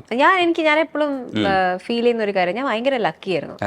എൻ്റെ അച്ഛനും അമ്മയ്ക്കും ഞാൻ നന്ദി പറയുന്നു. കാരണം ആ ജനിച്ച സമയം ഉണ്ടല്ലോ, ജനിച്ച സമയം എനിക്ക് ദേവരാജ മാഷിൻ്റെ കൂടെ വർക്ക് ചെയ്യാൻ പറ്റി, അർജുന മാഷ്, രവീന്ദ്രൻ മാഷ്, ജോൺസൺ മാസ്റ്റർ, അങ്ങനെ ആ തലമുറയിലുള്ള ഒരുപാട് പേര് കൂടെ വർക്ക് ചെയ്യാൻ പറ്റി. അപ്പോൾ അതൊരു ഭയങ്കര ഭാഗ്യമാണ് എനിക്ക് എൻ്റെ ലൈഫിൽ കിട്ടിയത്. പിന്നെ രാജാ സാറ്, വിദ്യാജി, എല്ലാവരും ഇപ്പോഴും മ്യൂസിക് ചെയ്യുന്നുണ്ട്. പക്ഷെ നമ്മൾ ആ ഒരു പോയിന്റ്, ഒരു പീരീഡ് ഉണ്ടല്ലോ, ആ വർക്ക് ചെയ്യാൻ പറ്റുന്ന ആ ഒരു ടൈം, അത് ശരിക്കും ഞാൻ എപ്പോഴും ആലോചിക്കുന്നത് ഭയങ്കര ഭാഗ്യം. താങ്ക് യു എന്ന് പറയും. എനിക്ക് ആ സമയത്ത് തന്നെ ജനിപ്പിച്ചതിൽ താങ്ക് യു. ഈ മീര ജാസ്മിന് വേണ്ടി പാടുക എന്ന് പറയുന്നതും ഒരു കാരണമായി നമുക്ക് എടുക്കാം. പക്ഷേ രാജസ്ഥാൻ്റെ പാട്ടുകൾ നിരന്തരമായി കിട്ടിക്കൊണ്ടിരുന്നു. അത് ഒരു രസമായിരുന്നു. ആ കാലഘട്ടത്തിൽ അത്തരത്തിലുള്ള കുറേ പാട്ടുകൾ നമുക്ക് അടുപ്പിച്ചടുപ്പിച്ച് വരുന്നു. അതിൽ മഞ്ജരി പെർഫോം ചെയ്യുന്ന കാണുമ്പോഴും സന്തോഷമുള്ളൊരു കാര്യമാണ്. ഇന്നും അത് നിങ്ങൾക്ക് അതിനകത്തൊരു എന്താ പറയുക, എഴുതിയിടാം, ഇളയരാജ എന്ന് എഴുതിയിടാം. ഭയങ്കര കാണാനൊരു ഭംഗിയാണത് കാണാൻ. ശരിക്കും പൊന്മുടി പുഴയത്ത് അതിലെ ഒന്ന് പാടിയിട്ട്, ഒരു ചിരി കണ്ടാൽ കണി കണ്ടാൽ എന്ന് പാടിയിട്ട് നമുക്ക് ബാക്കി പറയാം. അണിയാരപ്പന്തലിനുള്ളിൽ അരിമാവിൻ കോലമിടാം, തിരുദേവിക്കോവിലിനുള്ളിൽ തിറയാട്ട കുമ്മിയിടാം. ഈ കുഞ്ഞാങ്കിളി കൂവുന്നത് കുയിലിനറിയുമോ? ഒരു ചിരി കണ്ടാൽ കണി കണ്ടാൽ അത് മതി. ഒരു വിളി കേട്ടാൽ മൊഴി കേട്ടാൽ അത് മതി. അന്ന് ടി വി കണ്ട വിഷ്വൽസ് എനിക്ക് ഇന്നും ഓർമ്മയുണ്ട് ഈ പാട്ടിന്റെ. കാരണം നല്ല കൊറിയോഗ്രാഫി ആയിരുന്നു, രസമുള്ളൊരു പാട്ടായിരുന്നു. സിനിമ പക്ഷെ ഹിറ്റായി പോയില്ല. പക്ഷെ രസാന്തരം പോലുള്ള സിനിമകളൊക്കെ സൂപ്പർ ഹിറ്റായിരുന്നു. അപ്പോൾ പാട്ടെന്ന് പറയുന്ന പാട്ടിന് കിട്ടിയ ഒരു ഹൈപ്പ് എന്ന് പറയുന്നത് ഭയങ്കര കൂടുതലായിരുന്നു. ഇതേ ഗണത്തിലുള്ള പാട്ടാണ്, പക്ഷെ ആറ്റിൻകരയോരത്തൊക്കെ ആൾക്കാരിങ്ങനെ ആഘോഷിച്ച പാട്ടുകളാണ്. അന്നത്തെ കാലഘട്ടത്തിൽ എനിക്ക് തോന്നുന്നു അത്രയൊക്കെ ഹൈപ്പ് കിട്ടിയ വേറെ പാട്ടുകളില്ലാന്ന് തോന്നുന്നു. തിയേറ്ററിലൊക്കെ ഇങ്ങനെ മറ്റേ പേപ്പറൊക്കെ ഇങ്ങനെ പറത്തി എറിഞ്ഞൊക്കെ ഭയങ്കര രസമുള്ള എന്നാൽ ഒതുക്കമുള്ള പാട്ടുകളായിരുന്നു. പക്ഷെ അത് ഒരു ഹൈ റേഞ്ചിൽ നമുക്ക് ആസ്വദിക്കാനും പറ്റുന്ന പാട്ടുകളായിരുന്നു. അത് വീണ്ടും കേൾക്കണമെന്ന് എനിക്ക് ആഗ്രഹമുണ്ട്. വീണ്ടും വീണ്ടും പാടിക്കുന്നത് മോശമാവില്ല എന്ന് കരുതണം. പാട്ട് എന്ന് പറഞ്ഞാൽ നമ്മുടെ പാടാനുള്ളതല്ലേ? അതെ, ടെസ്റ്റ് ചെയ്തു. ഒന്നുകൂടെ ഒന്ന് പാടാം നമുക്ക്. ആറ്റിൻകരയോരത്തെ ചാറ്റൽ മഴ ചോദിച്ചു കാറ്റേ കാറ്റേ വരുമോ, മാരിവില്ലും മേഞ്ഞൊരു മൺകുടിലും ജാലകം മെല്ലെ മെല്ലെ തുറന്നോ, കാണാതെ കാണാൻ എന്ത് മോഹം, കാണുമ്പോഴുള്ളിനുള്ളിൽ നാടം, മിണ്ടാത്ത ചുണ്ടിൽ നിന്റെ പാട്ടിൻ ഈണം ആറ്റിൻകര. ഇന്ന് അത് സ്റ്റേജിൽ പെർഫോം ചെയ്യുമ്പോൾ കുറച്ചുകൂടെയൊക്കെ ഇംപ്രവൈസേഷൻ്റെ സാധ്യതകൾ നമ്മുടെ മനസ്സിൽ തെളിയും. എന്നാൽ അധികം മീറ്റർ വിട്ട് പോവുകയും ചെയ്യരുത്. പക്ഷെ സന്തോഷമൊക്കെ കുറച്ചുകൂടെ കൊണ്ടുവരാനൊക്കെ മഞ്ജരിക്ക് കഴിയുന്നത് ഈ കാലഘട്ടത്തിലാണെന്ന് തോന്നിയിട്ടുണ്ടോ എപ്പോഴെങ്കിലും? അങ്ങനെ എനിക്കൊരു കാലഘട്ടം ബേസ് ചെയ്തിട്ട് സന്തോഷം തോന്നിയിട്ടില്ല. പാട്ട് പാടുന്നത് എപ്പോഴും സന്തോഷമുള്ള ഒരു കാര്യമാണ്. നമ്മൾ ഇംപ്രൂവൈസ് ചെയ്യുമ്പോൾ അത് ആസ്വദിക്കുന്ന ക്രൗഡാണെങ്കിൽ കുറച്ചുകൂടി ഒരു സന്തോഷം ഉണ്ടാവും. പക്ഷെ ഓരോ സന്ദർഭം ഓരോ സ്ഥലത്ത് ഓരോ പോലെയാണ് ക്രൗഡ്. അപ്പോൾ അവർക്കിപ്പോൾ എല്ലാ മെലഡീസ് കേൾക്കാൻ താല്പര്യം ഉണ്ടാവില്ല, അല്ലെങ്കിൽ കുറച്ച് അടിപൊളി പാട്ടുകളായിരിക്കും ഇഷ്ടം. അപ്പോൾ എനിക്ക് ആസ് എ സിംഗർ പാടുമ്പോൾ എനിക്ക് കുറച്ച് ഇംപ്രൂവൈസ് ഒക്കെ ചെയ്ത് പാടിപ്പോവാനാണ് ഇഷ്ടം. അപ്പം ഇപ്പോൾ ആൾക്കാർ നമ്മുടെ ശ്രോതാക്കളൊക്കെ ഈ പറഞ്ഞ ഗസൽസും ഇതൊക്കെ ഞാൻ പാടുന്നത് ഇഷ്ടമുള്ളത് കൊണ്ട് അവരത് പാടിക്കും സ്റ്റേജിൽ. അത് ഇത് പാടുമോ അത് പാടുമോ എന്ന് ചോദിക്കും. മലയാളം പാട്ടുകളിലും ഞാൻ കുറച്ച് ഇംപ്രവൈസേഷൻ എൻ്റെ പാട്ടുകളിൽ ഇംപ്രവൈസ് ചെയ്ത് പാടുമ്പോൾ അവരതിനെ നല്ല രീതിയിലാണ് അത് എടുക്കുന്നത്. സോ എനിക്ക് I feel good about it.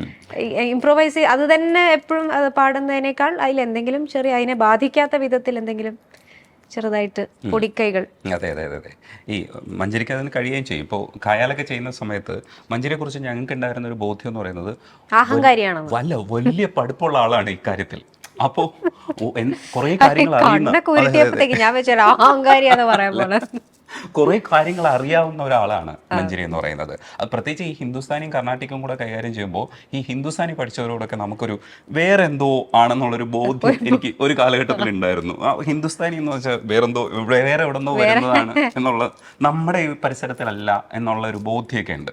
അപ്പം ഹിന്ദുസ്ഥാനിയിൽ മിടുക്കുള്ള ആൾക്കാരെ നമ്മൾ നോക്കും. അപ്പോൾ യങ്സ്റ്റേഴ്സ് നോക്കുമ്പോൾ ഗായത്രി ഇല്ലെങ്കിൽ മഞ്ജരിയൊക്കെ അതങ്ങനെ ചെയ്യുമ്പോൾ ഇവരൊക്കെ വേറെ ആണല്ലേ, ഇവരൊക്കെ വലിയ ആൾക്കാരാണ്, ചെറിയ ആൾക്കാർ, നമുക്കൊന്നും പിടിച്ചാൽ കിട്ടുന്ന ആൾക്കാരല്ല. ഈ കായാല് പ്രോഗ്രാം ചെയ്യുന്ന സമയത്ത് ഒരുപാട് ഗസ്റ്റുകളൊക്കെ വന്നിട്ട് മഞ്ജരിയുടെ നനുത്ത ശബ്ദത്തിലുള്ള ഇൻട്രോ, അതേ രീതിയിലുള്ള മ്യൂസീഷ്യന്മാർ, പുറത്തുനിന്ന് വരുന്ന മ്യൂസീഷ്യന്മാരൊക്കെ ഇരുന്നിട്ട് ഭയങ്കര രസമായിട്ട് ഇങ്ങനെ പാടുന്നു. എന്നിട്ട് അതിനകത്ത് കുറേ സംഗതികൾ, അതിന് സംഗതി എന്നല്ല എന്താണ് പറയുന്നത്, ഇംപ്രവൈസേഷൻസ് ഒക്കെ വരുമ്പോൾ മനോധർമ്മത്തിന് സാധ്യത കൂടുതൽ ഉള്ളതും കൂടെയാണ് ഹിന്ദുസ്ഥാനി എന്ന് ഞാൻ കേട്ടിട്ടുണ്ട്. മറ്റേതിലും സാധ്യത ഉണ്ടെന്ന് എല്ലാവരും പറയുന്നുണ്ട്. അപ്പം ആ ഏരിയയിൽ അന്ന് ആ പ്രോഗ്രാമൊക്കെ ചെയ്യുമ്പോൾ മഞ്ജരിക്ക് കിട്ടിയ ഒരു ഇതുണ്ട്, നമ്മളൊക്കെ ഇങ്ങനെ കണ്ടിരുന്ന ഒരു കാലമുണ്ട്. അത് എല്ലാ കാലഘട്ടത്തിലും മലയാളിയുടെ ഇടയിൽ, മ്യൂസിക് അറിയുന്നവരുടെ ഇടയിൽ മഞ്ജരിക്കൊരു കുറച്ചുകൂടി ഒരു അപ്പർ ഹാൻഡ് കിട്ടിയിട്ടില്ലേ, ഒരു ആത്മവിശ്വാസം കൂടുതൽ കിട്ടിയിട്ടില്ലേ? അങ്ങനെ ഒരു റിസൾട്ട് പ്രതീക്ഷിച്ച് ചെയ്തതല്ല. ഞാൻ ആസ് എ മ്യൂസിഷ്യൻ നേരത്തെ പറഞ്ഞില്ലേ, ഇപ്പം മുറ്റത്തെ മുല്ലയുടെ കാര്യം പറഞ്ഞപ്പോൾ അത് അദ്ദേഹം എഴുതുന്ന വരികളുടെ അർത്ഥം കൂടി അറിഞ്ഞപ്പോഴത്തേക്ക് ഒരു പ്രത്യേക സുഖം കിട്ടിയെന്ന് പറഞ്ഞില്ലേ. അതുപോലെ ഈ മ്യൂസിക്കിൽ ഇപ്പോൾ ഈ ഗസൽസ് എന്ന് പറയുന്ന ഒരു സംഭവം നമ്മുടെ സൗത്ത് ഇന്ത്യയിൽ, കേരളം നടക്കാം, കേരളത്തിൽ എല്ലാവർക്കും ഇഷ്ടമാണ്. എല്ലാവരും ഗസൽ പാടും, ഗസൽ ഇഷ്ടമാണ്, ആസ്വദിക്കും. പക്ഷെ അവർക്ക് അത് എന്താണെന്നുള്ളത് അവർക്ക് അറിയില്ല. ഞാനും ഒക്കെ ഇപ്പൊ ധ്രുപദെന്നും ഖരാനെന്നും ഖയാലും ഒക്കെ കേട്ടിട്ടേ ഉള്ളൂ, പക്ഷെ ഇത് കൃത്യമായിട്ട് പറഞ്ഞുതരാൻ പറഞ്ഞു. അപ്പൊ ഇത് ഒന്നാമത് ഇപ്പം ഒരു സാഹിത്യം ശരിക്കും പോയിട്രിയാണ്, പേർഷ്യൻ പോയിട്രിക്കാണ് ഗസൽ എന്ന് പറയുന്നത്. അപ്പൊ ഈ സംഭവം എന്താണെന്ന് എക്സ്പ്ലെയിൻ ചെയ്താലേ അതിൻ്റെ വരികളുടെ അർത്ഥം അറിഞ്ഞാലേ പാട്ട് നമുക്ക് കേൾക്കുമ്പോൾ ഒരു സുഖം ഉണ്ടാവും. അപ്പോൾ ആ ഒരു ഐഡിയ വെച്ചിട്ടാണ് ഖയാൽ എന്ന് പറഞ്ഞൊരു പ്രോജക്റ്റ് ഞാൻ ഉണ്ടാക്കിയിട്ട് മീഡിയ വണ്ണിനോട് അത് ചെയ്തു തരാൻ വേണ്ടിയിട്ട് പറഞ്ഞു. അപ്പോൾ അത് നന്നായി. എനിക്കതൊരു സന്തോഷമായിരുന്നു. എന്ന് വെച്ചാൽ ഓരോ ഗസൽ പുതിയത് ഞാനും പഠിക്കുന്നു, അതിൻ്റെ കൂട്ടത്തിൽ അങ്ങനെ ഒരു ടീമിൻ്റെ കൂടെ ബ്ലെൻഡ് ചെയ്ത് പല പല പല മനോധർമ്മം ചെയ്തിട്ട് പാടാൻ കിട്ടുന്ന ഒരു സന്തോഷം. മ്യൂസിക് പാടാന്നുള്ളത് അത് മാത്രമേ ഉള്ളൂ അതിൻ്റെ ഒരു സന്തോഷം. പക്ഷേ അത് ഇത്രയും പോപ്പുലറായി, ഒരുപാട് പേര് ഏറ്റെടുത്തു. അപ്പോഴും ആ സമയത്ത് അങ്ങനെ ഒരു മ്യൂസിക് ഷോ ഇല്ല. ഇനിയിപ്പോൾ ഒരാളിങ്ങനെ ഇരുന്നിട്ട് പാടുന്ന, അപ്പം ആദ്യം കുറേ അഭിപ്രായങ്ങൾ അതുപോലെ ബോറിംഗ് ആയിരിക്കൂലേ ഇങ്ങനെ ഒരാൾ വെറുതെ ഇരുന്ന് ഇങ്ങനെ പാടും. ഞാനാണെങ്കിൽ ഒരുപാട് തമാശയും പറയുന്ന ഒരാളല്ല. അപ്പം ഇങ്ങനെ ഞാൻ എന്തെങ്കിലുമൊക്കെ സംസാരിക്കും. അഹങ്കാരി ഇമേജ് ആയിരുന്നു. പക്ഷെ അതിന്റെ കൂട്ടത്തിൽ ഈ മലയാളം എന്താ അധികം പറയണ്ടെന്ന് അറിയില്ലല്ലോ. അപ്പോൾ ഞാൻ വളരെ മിതമായിട്ട് സംസാരിക്കും. ഇത് എങ്ങനെയാ ഈ എപ്പിസോഡ് കൊണ്ടുപോകാന്ന് അറിയില്ലല്ലോ. പക്ഷെ ഒരു ഗസൽ ഒരു 10-15 മിനിറ്റ് ഉണ്ടാവും പാടുമ്പോൾ. പിന്നെ അത് ആൾക്കാരത് ഏറ്റെടുക്കാൻ തുടങ്ങി പ്രോഗ്രാം. അപ്പോഴാണ് നമ്മുടെ അവിടെ ടീം തന്നെ ആലോചിക്കുന്നത്, ഓ അപ്പൊ കൊള്ളാല്ലേ. പിന്നെ അത് നല്ല ഹൈപ്പിലേക്ക് പോയി പ്രോഗ്രാം. പിന്നെ പോകുന്നിടത്തൊക്കെ എല്ലാവരും നമുക്കൊരു മ്യൂസിഷ്യൻ എന്നുള്ളൊരു അംഗീകാരം കിട്ടുന്നത് കൊണ്ട് അതൊരു വലിയൊരു സാറ്റിസ്ഫാക്ഷനും സന്തോഷമായിരുന്നു. പിന്നെ ഔട്ട്സൈഡ് ഇന്ത്യ, കേരളത്തിന് വെളിയിലും ഇന്ത്യക്ക് വെളിയിലും എല്ലായിടത്തും പല ഭാഷകളിലുള്ള ആൾക്കാർ അത് വെച്ച് എന്നെ ഐഡന്റിഫൈ ചെയ്യാൻ തുടങ്ങി. അപ്പോൾ മ്യൂസിക്കാണ് എനിക്കെല്ലാം തന്നത്. ഈ ഗായകരൊക്കെ, അറിവുള്ള ഗായകരൊക്കെ മനോധർമ്മം പാടുന്നത് കേൾക്കാൻ എനിക്ക് ഭയങ്കര ഇഷ്ടമാണ്. എന്തെങ്കിലും ഒരു ആ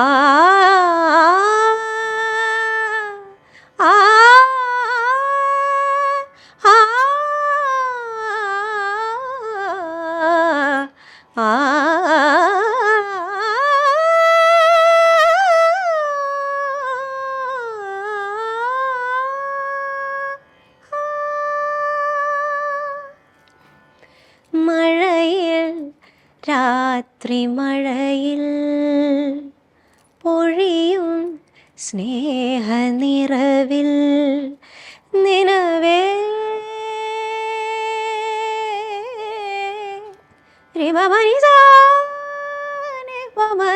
പമരെ നേരസ നിലവേ എന്തേ നിന്നിൽ വിരഹം ചേരും നോവിൻ നീലാംബരി മഴയിൽ, രാത്രി മഴയിൽ പൊഴിയും സ്നേഹനിറവിൽ നിലവേ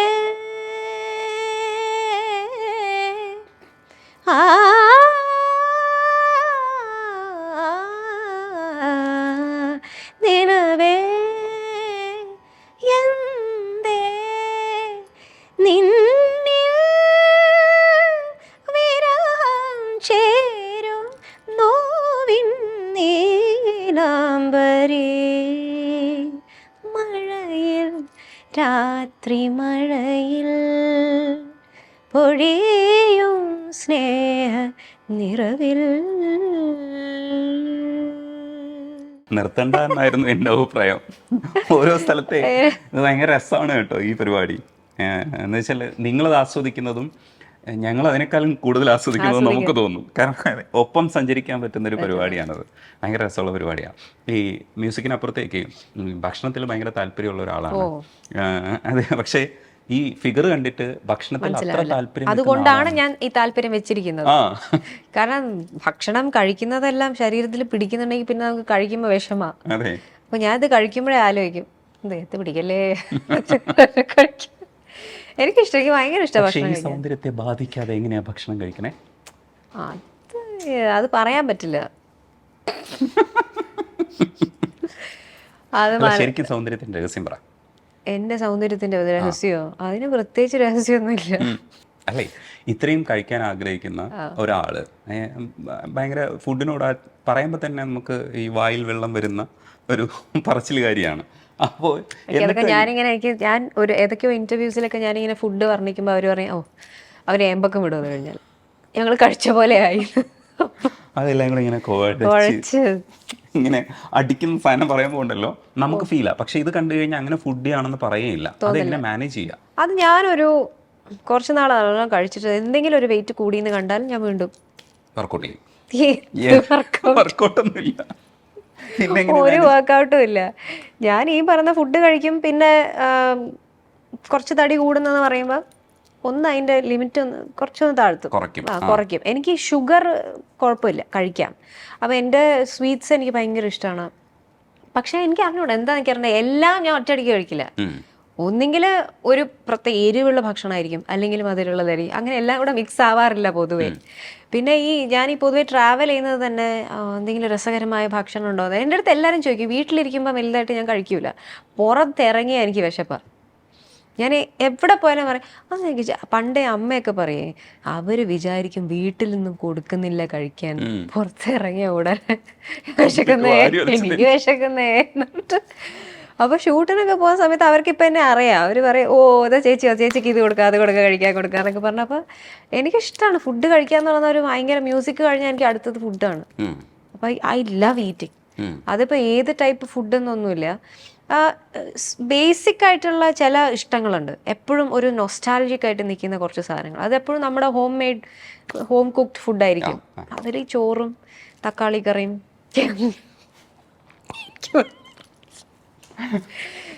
ചോറ് തക്കാളി കറി ഇലയിലില്ലേ, ഇലയിൽ വേണം കഴിക്കാൻ. എനിക്ക് പണ്ടേ ഇഷ്ടമുള്ളതെന്ന് വെച്ചാൽ, ഞാൻ പറയും പ്ലേറ്റ്സ് ഒക്കെ കുറച്ചുകൂടെ പ്രായമൊക്കെ ആകുമ്പോഴത്തേക്ക് പ്ലേറ്റ്സ് ഒന്നും വേണ്ട, ഇല മാത്രം. ഒരു വാഴ അല്ലെങ്കിൽ 2 വാഴ വീട്ടിൽ മസ്റ്റാണ്. എന്നിട്ട് ആ ഇലയിൽ അപ്പോൾ നമുക്ക് അത് തന്നെ കട്ട് ചെയ്ത് വെച്ച്, അപ്പോൾ നമ്മുടെ ചോറ് നല്ല ചൂട് ചോറെടുത്ത്, ഞാൻ എൻ്റെ ഈ പൊന്നി റൈസ് എനിക്കിഷ്ടം, ചൂട് ചോറിട്ട് അതിന് നടുക്കൊരു കുഴിയൊക്കെ ഉണ്ടാക്കി അതിൽ തക്കാളി കറി ഉണ്ട്, അതിങ്ങനെ ആവി ഇങ്ങനെ പോകും. ആ തക്കാളി കറിയൊക്കെ ഒഴിച്ച് ഒരു ഈ മീനില്ലേ നമ്മുടെ പുയ്യാപ്ല, ഞങ്ങളുടെ നാട്ടിൽ പുയ്യാപ്ല എന്ന് പറയും. അപ്പോൾ അത് മറ്റേ റെഡ് സ്നാപ്പർ ചുമന്ന കളറിലിരിക്കും, അതും പിന്നെ ഈ മത്തിയുടെ ഇണറില്ലേ മുട്ട, അതൊരു ക്രസൻറ്റ് ഷേപ്പിലിരിക്കുന്ന ഒരു സാധനമുണ്ട്, അത് ഭയങ്കര ടേസ്റ്റ്. അത് ഫ്രൈ ചെയ്യുക, അത് ഇതൊക്കെ വെച്ച് പപ്പടമൊക്കെ വെച്ചൊരു പിടിയൊക്കെ പിടിക്കാൻ അത് നിർത്താണ്ട് ഞാൻ കഴിക്കുന്നുള്ളതാണ്. എനിക്കതിങ്ങനെ ഞാൻ കഴിച്ചുകൊണ്ടിരിക്കും. അതുപോലെ ഹരമുള്ളൊരു സാധനമാണ് ദോശയും ബുൾസയും. ഒരു 10 ദോശ 2 ബുൾസൈ, ഇതൊക്കെ അതെന്താ വേറൊന്ന് നോർമൽ ദോശ വീട്ടിലുള്ള നോർമൽ ദോശ, പുളിക്കാത്തത്. പുളിയൊന്നും പറ്റില്ല എനിക്ക്, ഇഷ്ടമല്ല എനിക്ക് പുളി ഇല്ലാത്ത ദോശയും. ഓരോന്ന് പറഞ്ഞിക്ക് വെള്ളർക്ക്. അതിൻ്റെ കൂടെ തക്കാളി ചട്നി ഉണ്ട്, ഇത് ബെസ്റ്റാണ്. എന്ന് വെച്ചാൽ ഞാൻ ഈ ആരോഗ്യത്തിന് വേണ്ടിയിട്ട് നമ്മുടെ ചിത്ര ചേച്ചിയും പിന്നെ മധുചേട്ടനും ഇവരൊക്കെ പോകുന്നൊരു സ്ഥലമായിരുന്നു, ഒരു ആയുർവേദിക് സെൻറ്റർ ഉണ്ട് കോയമ്പത്തൂർ. അപ്പോൾ എല്ലാ സുഖചികിത്സയ്ക്ക് പോകും. അപ്പോൾ എന്നോടൊരു ട്രൈ ചെയ്യുക ഒരു പ്രാവശ്യം എന്ന് പറയുമ്പോൾ ഞാനും പോയി. അപ്പോൾ അവരുടെ 1 മാസം കംപ്ലീറ്റ് നിഷ്ഠയോട് കൂടി എല്ലാം ചെയ്ത് അടിപൊളിയായി. അപ്പോൾ അവർ ഫുഡ് തരുന്നതിൽ ദോശയും പിന്നെ ഒരു പ്രത്യേക ചട്നിയായിരുന്നു. അപ്പോൾ അവിടെ എനിക്ക് പറ്റിയെന്താണെന്ന് വെച്ചാൽ ഇതുപോലെ കഴിക്കാൻ പറ്റില്ല. അവർക്കൊരു നിഷ്ഠയുണ്ട്, രാവിലെ ഒരു കഷായം, അത് കഴിഞ്ഞിട്ട് മസാജ്, അത് കഴിഞ്ഞിട്ട് ബ്രേക്ക്ഫാസ്റ്റ്, അത് കഴിയുമ്പോഴത്തേക്ക് ഒരു ചായ, അത് കഴിയുമ്പോൾ ഒരു മോരോ എന്തെങ്കിലും വരും, പിന്നെ ഉച്ചക്കത്തെ ഫുഡ്, അത് കഴിഞ്ഞ് 4 മണിക്കേ കിട്ടുള്ളൂ പുഴുങ്ങിയ പഴവും ചായയും. അപ്പോൾ ഇതൊക്കെ കുറച്ച് കിട്ടുള്ളൂ. അത് കഴിഞ്ഞൊരു വെയിറ്റിംഗ് ഉണ്ട്, 4 മണി, സ്കൂൾ പിള്ളേർ ബെല്ലടിക്കുന്നവരെ എന്നെ വെയിറ്റ് ചെയ്യും. 4 മണി പഴവിടെ പഴവും പഞ്ചസാര ഇട്ടുള്ള ചായയും. പിന്നെ ഞാൻ വിളിച്ചു എനിക്ക് ഒരു പഴം കൂടെ തരുമോ, കൊടുക്കില്ല. അങ്ങനെ അത് അപ്പോഴാണ് ശരിക്കും ഭക്ഷണത്തിനോടുള്ള ഒരു ക്രേവിങ് ഇങ്ങനെ കൂടുന്നത്. അവിടെ നിന്ന് ഈ ചമ്മന്തി എനിക്ക് ഇഷ്ടപ്പെട്ട്, ഓരോ സ്ഥലത്ത് നിന്ന് ഓരോ സാധനം പോക്കും. അപ്പം ഈ ചമ്മന്തി ഇവർ ഈ കറിവേപ്പിലയും തക്കാളി ഇട്ടിട്ടുള്ള ഒരു ഉഗ്രൻ ചമ്മന്തിയാണ്. ദോശയും അതും ഒരു ബുൾസൈ ഇട്ടിട്ടുള്ള കളിയില്ല. അതുകൊണ്ട് ഇതൊരു സംഭവമായിരുന്നു. ഇത് ഇങ്ങനത്തെ കുറേ സാധനങ്ങളുണ്ട്. ഇങ്ങനെ ഓരോ ഫുഡ് ഐറ്റംസ് ഇങ്ങനെ തപ്പി കിട്ടുമ്പോഴത്തേക്ക് ഇത് ഞാൻ എൻ്റെ ജീവിത ശൈലിയിൽ സ്ഥിരമാക്കാൻ ശ്രമിക്കാറുണ്ട്. പിന്നെ ഇപ്പോൾ ഈ ഫാസ്റ്റ് ഫുഡ് അവിടെ ഇവിടെയൊക്കെ പോകുമ്പോൾ ട്രൈ ചെയ്യും. പക്ഷേ ഇപ്പോൾ കുറച്ചുകൂടി ഈ പറഞ്ഞ പോലെ ഹെൽത്ത് കോൺഷ്യസ് ഒക്കെ ആവണം എന്ന് പറഞ്ഞതുകൊണ്ട് അങ്ങനത്തെ കുറേ സാധനമൊക്കെ എടുത്ത് തട്ടി മാറ്റിക്കളയും. പിന്നെ നമ്മുടെ അവിടെ അണ്ടി മാങ്ങ എന്ന് പറയും, ഉപ്പിലിട്ട മാങ്ങയല്ലേ, കണ്ണി മാങ്ങ. അതും അതിന്റെ ചോറിന്റെ കൂടെ. ആരുടെയൊക്കെ വായിൽ വെള്ളം വരുന്നുണ്ട്, എല്ലാവരും കുടിച്ചിറങ്ങി, ആരും കാണില്ല. പിന്നെ ഏറ്റവും ഹൈലൈറ്റ് എന്ന് വെച്ചാൽ ഈ ഇലയിൽ നമ്മളെല്ലാം പൈനാപ്പിൾ കിച്ചടി ഉണ്ടാവും. അത് ട്രിവാൻഡ്രത്തെ സ്പെഷ്യാലിറ്റിയാണ്. ട്രിവാൻഡ്രത്ത് ഈ പൈനാപ്പിൾ കിച്ചടി ചോറും അവരുടെ ഒരു സാമ്പാറുണ്ട്, സാമ്പാർ എല്ലാം കൂടെ മിക്സ് ചെയ്തൊരു കഴിച്ച സൂപ്പർ ടേസ്റ്റ്. അതിന് ശേഷം ഇതെല്ലാം കഴിഞ്ഞിട്ട് അതിലാണ് ഞാൻ പായസം കുടിക്കുന്നത്. ഈ എരിവും ആ പായസവും കൂടെ മിക്സ് ആകുമ്പോഴുള്ളൊരു അത് വേറെ ഒരു വേറെ തന്നെ ഒരു ടേസ്റ്റ്. ചില ആൾക്കാർ അയ്യേ ഇങ്ങനെയാണോ എന്നൊക്കെ ക്ലാസ്സിൽ പറയും. കുടിക്കുന്നവരെ ഇതിന്റെ എനിക്ക് ഇഷ്ടമില്ല. ഇഷ്ടമല്ല, ഇത് കഴിക്കാറില്ലേ മോനെ, അവർക്കൊക്കെ ഭയങ്കര അയ്യോ ഇതൊക്കെ എങ്ങനെയാ കഴിക്കുന്നതെന്നുള്ളൊരു സാധനം. കയ്യിലൊക്കെ ആക്കുന്നത് മോശമായിട്ടാ. ഞാൻ ഇങ്ങനെയൊക്കെ എടുത്തിട്ടാണ് കഴിക്കുന്നത്. എന്നോട് പറയും സദ്യക്കൊക്കെ പോയാൽ നമ്മൾ സദ്യക്കല്ലേ ഇവിടെ പോലും പായസം കഴിക്കാൻ എനിക്ക് ഇങ്ങനെയൊന്നും പറ്റില്ല, ഞാനതങ്ങ് എടുത്ത് നക്കി നക്കി കഴിക്കും. അപ്പോൾ ആൾക്കാർ പറയാം അതൊക്കെ നമ്മൾ പുറത്ത് പോകുമ്പോൾ അതൊക്കെ നമ്മൾക്കിപ്പം കൈകൊണ്ട് കഴിക്കുന്നതിന്റെ സ്വാദ് അതെ അതെ ഒന്ന് വേറെ തന്നെയാണ്. അപ്പൊ എന്ത് ഭക്ഷണവും സ്പൂണിനേക്കാളും കൂടുതൽ നമ്മുടെ വിരൽ വെച്ച് പ്രോക്ക് ചെയ്യാൻ ഏറ്റവും നല്ലത് അങ്ങനെ കഴിക്കുന്നതാ. പിന്നെ ബോളി, ആ തിരുവനന്തപുരത്തെ ബോളി എന്തായാലും കുറച്ച് പേർക്കൊക്കെ എല്ലാവർക്കും സന്തോഷമായില്ല, എല്ലാവർക്കും ഒരു സന്തോഷം. ഇത്രയും നേരം പാട്ട് പാടിയിട്ടും കിട്ടാത്തൊരു സന്തോഷം അവർക്ക് കിട്ടിയിട്ടുണ്ട്. കിട്ടിയല്ലോ എന്നൊക്കെ. അതേപോലെ തന്നെ ഈ ഗസലൊക്കെ പാടുന്ന വളരെ എനിക്ക് പണ്ട് പാടുമ്പോ എനിക്ക് പാടാൻ വേണ്ടിയിട്ട് സ്റ്റേജിൽ കയറുമ്പോൾ ചില സമയത്ത് മടിയാ. അപ്പൊ ഒരു കോഴിയുടെ പടമൊക്കെ കാണിച്ചു തരും, എനിക്ക് ചിക്കൻ ഫ്രൈ മേടിച്ചു അങ്ങനെയൊക്കെ നിന്ന് പാടിയുണ്ട്. അത് അടിപൊളിയാ. അപ്പൊ ചിങ്കർപ്പുലി ഓർത്ത് പാടുകയും ചെയ്യാം. അതേപോലെ തന്നെ ഈ ഭയങ്കര പൊളൈറ്റായിട്ട് മിതമായിട്ട് സംസാരിക്കുന്ന ഒരാളായിട്ട് സ്ക്രീനിൽ കാണുന്നു. ഈ പരിപാടിയിലൊക്കെ ഭയങ്കര രസമായിട്ട് ഇങ്ങനെ പതിയെ പറയുന്നു. വീട്ടിനകത്ത് ചിലപ്പോൾ നാടിൻ നന്മകനെ പൊന്മകനെയൊക്കെ പാടിയായിരിക്കും ആസ്വദിക്കുന്നത്. അതെ അതെ, ഞാൻ അങ്ങനെ ഒരു ഭയങ്കര സൈലന്റ് ആയിട്ട് ആളേ അല്ല. ഞാൻ വളരെ നോയ്സി ആയിട്ടുള്ള ഒരാളാണ്. എനിക്ക് മിണ്ടാതിരിക്കാൻ എനിക്ക് പറ്റേയില്ല. എനിക്ക് ഭയങ്കര വായാടിയാണ്. ഞാൻ ഒരു പ്രാവശ്യം ട്രെയിനിൽ ഈ വന്ദേ ഭാരതൊക്കെ തുടങ്ങിയതിന് ശേഷം എൻ്റെ അടുത്ത് ഒരാൾ പറഞ്ഞ കാര്യമാണ്, ഞാൻ അപ്പോഴാണ് റിയലൈസ് ചെയ്യുന്നത് ഇത്രയും ടോക്കറ്റീവ് ആണോന്ന്. ഒരു ലേഡീസ് 2 പേര് എൻ്റെ കൂടെ ഇരിക്കുന്നുണ്ട്. അപ്പോൾ ഞങ്ങൾ ഈ യാത്രയിൽ ഞാൻ സംസാരിച്ചു, അവരിങ്ങനെ ഓരോ സംസാരിച്ചു, പിന്നെ ഞാനിങ്ങനെ വാതോരാതെ സംസാരിക്കുക. ട്രിവാൻഡ്രത്ത് കൊച്ചി എത്തിയത് അറിഞ്ഞില്ല. പിന്നെ അവർ പറയും ഞങ്ങൾ സത്യത്തിൽ ഈ LIC ഏജന്റുകളാണേ, ഞങ്ങളെ കടത്തി വെട്ടി നിങ്ങൾ. അപ്പോൾ ഞാൻ ആലോചിച്ചത് അത്രയും സംസാരമാണ്. അപ്പൊ അത്രയും ഞാൻ സംസാരിക്കും, എനിക്ക് അങ്ങനെ ഒരു സൈലന്റ് സംഭവമേ ഇല്ല. അപ്പോൾ ഈ വോയിസ് ഒന്നും നോക്കാതെ ഭയങ്കര ഉറക്കെയുള്ള പാട്ടൊക്കെ പാടി അങ്ങനെയല്ല എന്ന് വെച്ചാല് സംസാരിച്ചുകൊണ്ടിരിക്കണം. എനിക്ക് അങ്ങനെ വെറുതെ മിണ്ടാതിരിക്കാൻ പറ്റില്ല. പാട്ട് പാടുന്നത് യെസ്, അതല്ലാതെ കുറെ നേരം ഇങ്ങനെ മിണ്ടാതിരിക്കാൻ പറ്റില്ല. ചില ആൾക്കാർക്കൊക്കെ മിണ്ടാതിരിക്കാൻ പറ്റും, അതെനിക്ക് പറ്റില്ല, വലിയ കഷ്ടമാണ്. പക്ഷെ കണ്ടു കഴിഞ്ഞാൽ അങ്ങനെ തോന്നില്ലല്ലോ. നമ്മളിപ്പോൾ കേൾക്കുമ്പോഴും ടെലിവിഷനിൽ പലയിടത്തും കാണുമ്പോഴും ഒക്കെ വളരെ സൈലന്റ് ആയിട്ടുള്ള പക്വമതിയായിട്ടുള്ള ഒരു ഇരിപ്പുള്ള ഒരാളായിട്ട്. പക്ഷെ വീട്ടിൽ പക്ഷെ അങ്ങനെ നമുക്ക് പൊതുവേദിയിൽ ചെന്നിട്ട് അങ്ങനെ പെരുമാറാൻ പറ്റില്ലല്ലോ. അതാ പറയുന്നത്, എല്ലാത്തിനും നമുക്കൊരു എവിടെയോ ഒരു ലിമിറ്റ് ഉണ്ടാവുമല്ലോ. ഇപ്പോൾ ഓരോ സന്ദർഭത്തിൽ അമ്പലത്തിൽ പോയിട്ട് ഡാൻസ് കളിക്കാൻ പറ്റില്ലല്ലോ, അതുപോലെ ഓരോ സ്ഥലത്ത് ഓരോ രീതിയിലാണല്ലോ പെരുമാറുന്നത്. അപ്പം നമുക്ക് കുറച്ചുകൂടി ഫ്രീഡം കിട്ടുന്ന എവിടെയാ വീട്ടില്. അപ്പം വീട്ടില് ഈ ഇങ്ങനത്തെ സ്വഭാവമൊക്കെ ഉണ്ട്, അതൊക്കെ ഉണ്ട്. ഈ കോമാളിത്തരം, കോപ്രായം, സകലതും ഉണ്ട് വീട്ടിൽ, എല്ലാം ഉണ്ട്. ഡാൻസ് ഒക്കെ ഈ കോമാളിത്തരം കാണിക്കാന്ന് പറയില്ലേ, ശരിക്കും അതാണ്. അപ്പൊ അങ്ങനെയുള്ള പാട്ടുകളായിരിക്കുമോ വീട്ടിൽ ആസ്വദിക്കാൻ വേണ്ടി ചൂസ് ചെയ്യുക? അങ്ങനെയൊന്നുമില്ല. ഞാൻ ഈ ഡപ്പാങ്കൂത്ത് പാട്ടിടുക, അല്ലെങ്കിൽ എന്തെങ്കിലും ഇംഗ്ലീഷ് പാട്ടിടുക, എന്തെങ്കിലും ഇടുക, ജസ്റ്റ് ഒന്ന് ഡാൻസ് ചെയ്യുക. പിന്നെ ഞാൻ സ്വന്തം സംസാരിക്കും. അപ്പം അതെനിക്ക് പണ്ട് മുതലേ എനിക്ക് അറിഞ്ഞൂടാ. പണ്ട് ഞാൻ ഈ ന്യൂസ് വായിക്കുന്ന ആൾക്കാരൊക്കെ ഇല്ലേ, വെറുതെ ഇരിക്കുമ്പോൾ എൻ്റെ എന്തെങ്കിലും പഠിത്തത്തിൻ്റെ കാര്യമായിരിക്കും, ഓക്കെ അപ്പം ഇന്ന് സ്വാഗതം എന്നൊക്കെ പറഞ്ഞിട്ട് ഞാൻ എന്തെങ്കിലുമൊക്കെ പഠിത്തത്തിനായിട്ട് വെറുതെ സംസാരിക്കുക, ഒരു കാര്യമില്ല. അപ്പം അതുപോലെ ആ ഒരു ശീലം എനിക്കുണ്ട്. ഇടയ്ക്കിടയ്ക്ക് ഞാൻ വെറുതെ ഇരുന്ന് സംസാരിക്കും. അതെ, ഓക്കെ അപ്പം ഇന്ന് നമ്മൾ ഉണ്ടാക്കാൻ പോകുന്നത് ഇതാണ് എന്ന് പറഞ്ഞിട്ട് ഞാൻ അവിടെ കുക്ക് ചെയ്യുമ്പോൾ ഞാൻ തന്നെ എന്തെങ്കിലുമൊക്കെ സംസാരിച്ച് ഇനി നമുക്ക് ഇതെടുത്തിടാം, ഇതൊക്കെ അവസാനം എല്ലാം മിക്സായി ഞാൻ കഴിക്കും. അപ്പോൾ ഈ മൈക്രോവേവ് യൂസ് ചെയ്യുന്നത് അധികം നല്ലതല്ല എന്നുള്ള, ഇപ്പം ഈ റീൽസ് കാലഘട്ടമാണല്ലോ. അപ്പം ഇതിലൊക്കെ പല പല പല പല സംഭവങ്ങൾ നമ്മൾ കേട്ട് വരുന്നുണ്ട്. അപ്പം ഈ മൈക്രോവേവ് വളരെ മോശമാണ് യൂസ് ചെയ്യുന്നത് എന്ന് പറഞ്ഞു. അപ്പം എനിക്ക് ഭക്ഷണം തണുത്തത് ഇഷ്ടമേ അല്ല, ചൂടോടെ കഴിക്കണം. അപ്പോൾ അവർ വന്ന് എല്ലാം കുക്ക് ചെയ്തൊക്കെ വയ്ക്കും. പിന്നെ ചിലർ വൈകിട്ടൊക്കെ ആകുമ്പോഴത്തേക്ക് അത് ചൂടാക്കണം. ഞാൻ ചൂടാക്കിയിട്ടേ കഴിക്കുള്ളൂ. മൈക്രോവേവിൽ ജസ്റ്റ് പ്രസ് ചെയ്താൽ മതി, ചൂടായി കിട്ടുമല്ലോ. ഇത് കണ്ടതിന് ശേഷം എനിക്ക് ടെൻഷനാണ്. അപ്പം ഞാൻ മറ്റേ പാത്രം എടുത്തിട്ട് ഇങ്ങനെ ആലോചിക്കും, ഓക്കെ ഓരോന്നോരോന്നായിട്ട് ചൂടാക്കുന്നതിലും നല്ലത് എല്ലാം കൂടെ ഒരുമിച്ചിടാം ഒരു ചട്ടിയിൽ. ഇത് ഈ അടുത്ത് പരീക്ഷിച്ചത്, പക്ഷെ ഭയങ്കര ടേസ്റ്റ്. ഞാൻ എന്ന് വെച്ചാൽ ഞങ്ങളുടെ കുക്ക് ചെയ്യുന്നവർക്ക് വയ്യ, അവർ വന്നില്ല. അപ്പോൾ വരാത്തതുകൊണ്ട് രാവിലെ ഞാനൊരു ബ്രേക്ക്ഫാസ്റ്റ് ഓർഡർ ചെയ്തു. അപ്പോൾ അതിൽ ചിക്കൻ സ്റ്റൂ ഉണ്ട്. എനിക്കൊന്നും കളയാൻ ഇഷ്ടമല്ല. അപ്പോൾ അത് കുറച്ച് കഴിച്ചു, അത് അവിടെ ഉണ്ട്. അപ്പോൾ രാത്രിയിൽ കഴിക്കാൻ കുറച്ച് ചോറുണ്ട്, പിന്നെ ഈ പറഞ്ഞ തക്കാളി കറി അതുണ്ടായിരുന്നു, ഈ ചിക്കൻ്റെ ഇതും ഉണ്ട്. പക്ഷേ ഇതെനിക്ക് പോരാ, എനിക്കൊരു മുട്ട കഴിക്കണമെന്നുണ്ട്. അപ്പോൾ ഞാൻ ഇതെല്ലാം കൂടെ ഒരു ഇതിലിട്ടിട്ട് ചൂടാക്കി, അതിന് ഇതെല്ലാം കൂടെ നീക്കി സൈഡിൽ മുട്ട 2 പൊട്ടിച്ചൊഴിച്ചിട്ട് അത് മിക്സ് ചെയ്ത് ഇതൊക്കെ ചെയ്ത്, പിന്നെ ഇതെല്ലാം കൂടെ ഒരുമിച്ച് മിക്സ് ചെയ്ത്, പിന്നെ മറ്റേ ഇതില്ലേ സ്റ്റൂ ഇല്ലേ അതും ഇതിലേക്ക് ഒഴിച്ച് അതിൻ്റെ ചിക്കനൊക്കെ എടുത്തിട്ട് എല്ലാം കൂടെ അങ്ങ് മിക്സ് ചെയ്ത്, പിന്നെ ഞാൻ എന്തായാലും ഇത് വയറൊന്ന് മിക്സ് ആവുമല്ലോ, പിന്നെ ഇവിടുന്ന് മിക്സ് ചെയ്തിട്ട് കഴിച്ചാൽ പോരെ, ഒരു പാത്രത്തിലിട്ടാൽ പോരെ. അപ്പൊ ഇത് ചെയ്യുമ്പോൾ ഞാൻ ഇങ്ങനെ സംസാരിച്ചോണ്ട് അത് ചെയ്യുന്നത്. ഓക്കെ, അപ്പൊ ഇതിന്റെ പേര് മഞ്ചറി ഡിഷ് നല്ല കഴിക്കാന്നൊക്കെ പറഞ്ഞിട്ട് കാണുന്ന ആള് ചിലപ്പോൾ പുറത്തുനിന്ന് ഒരാൾ വന്ന് കാണുമ്പോഴായിരിക്കും ഭ്രാന്താന്ന് വിചാരിക്കും. അങ്ങനത്തെ ഇതാണ്. ഒരു സ്വന്തം സ്പേസിനെ എങ്ങനെ ആസ്വദിക്കാറുണ്ട്? ഞാൻ ആസ്വദിക്കാറുണ്ട്. എനിക്ക് അങ്ങനെ സ്വന്തം സ്പേസ് ഒന്നുമില്ല, ഞാൻ ഏത് സ്പേസ് കിട്ടിയാലും അത് ആസ്വദിക്കും. വീട്ടിലെല്ലാവരും ഉള്ളപ്പോഴും നമ്മൾ നമ്മുടേതായ ഒരു, എനിക്ക് അങ്ങനെ എല്ലാവരെയും ഹാപ്പി ആക്കുക എന്നുള്ളത് എനിക്ക് ഭയങ്കര ഇഷ്ടമുള്ളൊരു കാര്യമാണ്. ഞാനിപ്പം ബോർഡ് ഗെയിംസ് വരെ, എനിക്ക് ബോർഡ് ഗെയിംസ് കളിക്കാൻ ഇഷ്ടമാണ്, കാർഡ്സ് കളിക്കാനും എല്ലാം എനിക്ക് ഭയങ്കര ഇഷ്ടമാണ്. അപ്പം എല്ലാവരെയും ഉൾപ്പെടുത്തിക്കൊണ്ടുള്ള എന്താണ് സന്തോഷം എനിക്ക് വളരെ ഇഷ്ടമാണ്.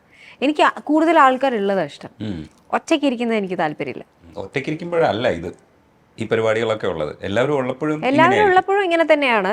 പക്ഷെ അപ്പൊ എല്ലാവരും എപ്പോഴും ഒരുമിച്ച് ഇരിക്കില്ലല്ലോ, അവരവരുടെ കാര്യങ്ങൾ എന്തെങ്കിലും ഉണ്ടോ. അപ്പൊ ആ സമയത്ത് ഇപ്പൊ ആരും സംസാരിക്കാനില്ലെങ്കിൽ ഞാൻ സ്വന്തം സംസാരിക്കും, അതാണ് വ്യത്യാസം. ആരെങ്കിലും സംസാരിക്കാൻ വേണം, അത്രേ ഉള്ളൂ. കേട്ടാ മതി, വെറുതെ കേട്ടോന്ന് ധരിപ്പിച്ചാ മതി, കേൾക്കണം. അതെ, അല്ല എന്ന് വെച്ചാല് ഒരു ഐലൻഡിലൊക്കെ ഞാൻ പെട്ടുപോയാൽ ആരെങ്കിലും, ഞാൻ തന്നെയായിരിക്കും എന്നോട് സംസാരിക്കുന്നത്. അതുപോലെ ഇപ്പം ഒരു 10-15 മിനിറ്റ് പോലും ഞാൻ ഒറ്റയ്ക്കാണെങ്കിൽ എനിക്ക് എന്തെങ്കിലും സംസാരിച്ചുകൊണ്ടിരിക്കണം. ഇങ്ങനെ തീരെ എനിക്ക് മിണ്ടായിരിക്കാൻ പറ്റില്ല.